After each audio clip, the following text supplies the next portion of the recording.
পাকিস্তানের সীমান্ত পেরিয়ে বালুচিস্তান আর খাইবার পাখতুন প্রভিন্সে ঢুকে পড়েছে কয়েক হাজারের বেশি আফগানিস্তানের সেনা। এই মুহূর্তে তালিবানের তরফ থেকে অফিশিয়ালি যে সমস্ত ভিডিও রিলিজ করেছে সেখানে কিন্তু ক্লিয়ারলি দেখা যাচ্ছে কিভাবে ওরা আরপিজি রকেট থেকে শুরু করে মর্টার শেলিং করছে পাকিস্তানের ভেতরে। আর আল জাজিরার মতন প্রো পাকিস্তান মিডিয়া থেকে শুরু করে আমেরিকার মিডিয়া মোটামুটি সকলেই বিষয়টিকে কনফার্ম করেছে যে হ্যাঁ, এই মুহূর্তে তালিবান পাকিস্তানের ভেতরে ঢুকে মারাত্মক তাণ্ডব চালাচ্ছে। অলরেডি এখানে যে ডুরান লাইন, মানে যেটা পাকিস্তান আর আফগানিস্তানের মধ্যে বর্ডার বলা হয়, ওখানে কিন্তু বেশ কয়েকটা পাকিস্তান আর্মির যে পোস্ট ছিল তাকে লক্ষ্য করে হামলা চালানো হয়েছে এবং প্রচুর পোস্টকে আফগান তালিবান নিজেদের দখলে নিয়েছে। যদিও এখানে ব্যাক টু ব্যাক যে হামলা চলছে তার পুরো রিপোর্ট এখনও সামনে আসেনি যে কতটা ক্ষয়ক্ষতি হয়েছে পাকিস্তান, কিন্তু গ্লোবাল আই নামক একটা আরবিক মিডিয়া রয়েছে, ওরা দাবি করছে যে তালিবানের ভেতর থেকে ওদের যে সোর্স রয়েছে সেই সোর্সের রিপোর্ট অনুযায়ী গতকাল একদম শুরুর দিকে যে অ্যাটাক হয়েছিল পাকিস্তানের ওপর, সেখানে কিন্তু মোটামুটি 19 থেকে 20 জন পাকিস্তানি সেনাকে ওরা মেরেছে। আর পাল্টা পাকিস্তানের তরফ থেকে যে ফায়ারিং হয়েছিল তাতেও মোটামুটি 3 জনের মতন সিভিলিয়ান মরেছে। এখন এটা সত্যি সিভিলিয়ান নাকি তালিবানের লড়াকু সেটা বলা তো মুশকিল, আমি এখানে এই রিপোর্টটাকে শুধু কোট করলাম। কিন্তু এর ঠিক পরে তালিবানের তরফ থেকে অফিশিয়ালি এই হামলার জন্য প্রেস রিলিজ করে।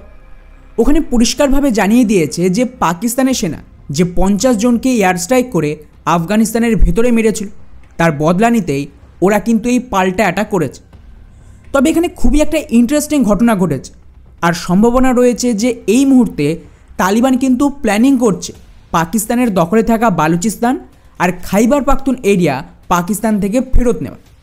কারণ আফগান তালিবানের স্পোক পারসনকে যখন প্রশ্ন করা হয় যে ওরা এই হামলা কি পাকিস্তানের বর্ডারের ওপর করেছে নাকি পাকিস্তানের ভেতরে করেছে, তো ওখানে তালিবানের স্পোক পারসনের দাবি ছিল এই হামলা হাইপোথেটিক্যাল লাইনের ওপারে হয়েছে।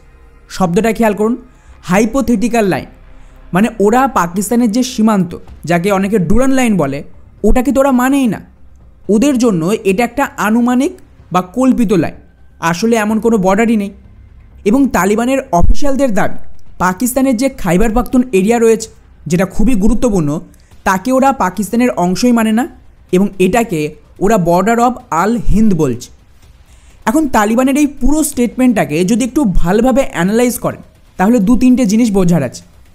প্রথমত ওরা বলছে যে এই হাইপোথেটিক্যাল লাইনের ওই পারে হামলা হয়েছে, অর্থাৎ আফগানিস্তানের সেনা পাকিস্তানের ভেতরে ঢুকে পড়েছে।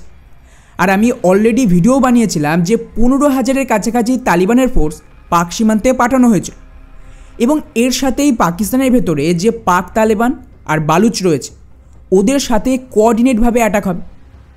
কারণ এমনটা তো সম্ভব নয় যে পাকিস্তান তালিবানের ওপর অ্যাটাক করে চলে এলো আর নিজেদের বর্ডার খালি ছেড়ে দেবে, কারণ ওরাও জানে যে তালিবানের ওপর অ্যাটাক করার পর তালিবান নিশ্চয়ই তার উপরেও পাল্টা অ্যাটাক করবে।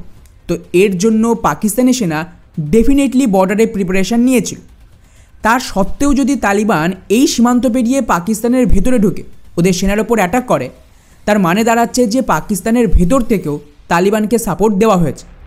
আর সবচেয়ে বড় কথা, পাকিস্তানের যে আর্মি তারা আফগানিস্তানের হামলাকে স্বীকার না করলেও এটা বলছে যে সীমান্তে কিছু আতঙ্কবাদীদের তরফ থেকে অ্যাটাক হয়েছে। তো এই দুটো বিষয়কে মেলালেই বুঝতে পারবে যেখানে পাকিস্তানের ভেতর থেকে আগে ডেফিনেটলি পাক আর্মির পোস্টে অ্যাটাক করানো হয়েছে এবং আফগান তালিবানের জন্য ওরা রাস্তা করে দিয়েছে, তারপরে গিয়েই কিন্তু ওরা পাকিস্তানের ভেতরে ঢুকে এই সমস্ত হামলা চালাচ্ছে। তাই এখানে পরিস্থিতি তো মারাত্মক খারাপ।